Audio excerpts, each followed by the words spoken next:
দেউচা পাচামি খনি প্রকল্পকে কেন্দ্র করে ফের উত্তপ্ত বোলপুর। সোমবার বীরভূম জেলার বোলপুর শহরে মিছিল বের করে বাম কর্মী সমর্থকরা। মিছিলের প্রথমে সারিতে ছিলেন সিপিএম রাজ্য সম্পাদক মোহাম্মদ সেলিম।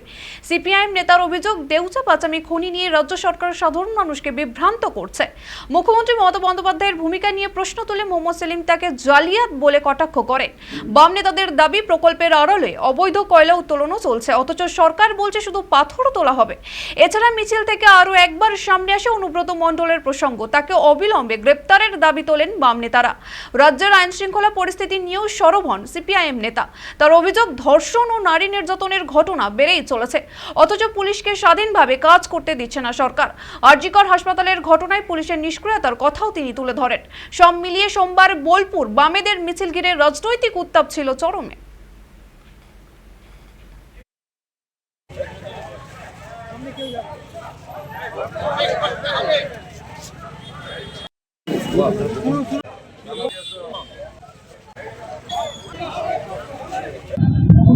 মমতা ব্যানার্জির সরকার কৃষি ভাইপো মিলে যে জালিয়াতি করছে, যেটা লটারি নিয়ে করেছে, যেটা কয়লা পাচার, যেটা গরু পাচার, যেটা বালি পাচার, যেটা এই নকল ডিসিআর দেখেছি।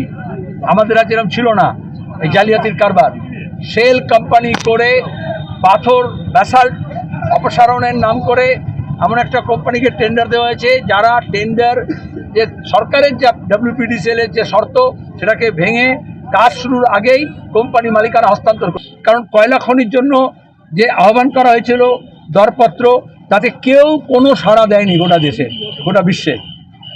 তখন ডব্লিউপিডিসিএল পাথর তোলার নাম করে 12 একর জমিতে কাজ হবে এরকম একটা এনভায়রনমেন্ট ক্লিয়ারেন্স দিয়েছে।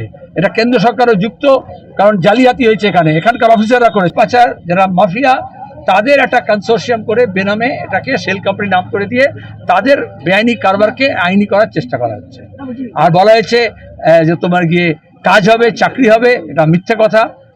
এখানকার এসপি, এখানকার ডিএম, এখানকার সরকারি আধিকারিক, ডব্লিউপিডিসিএল অফিসার, তাদের নিয়েও টানাটানি হবে, তখন কেউ কারো নয়।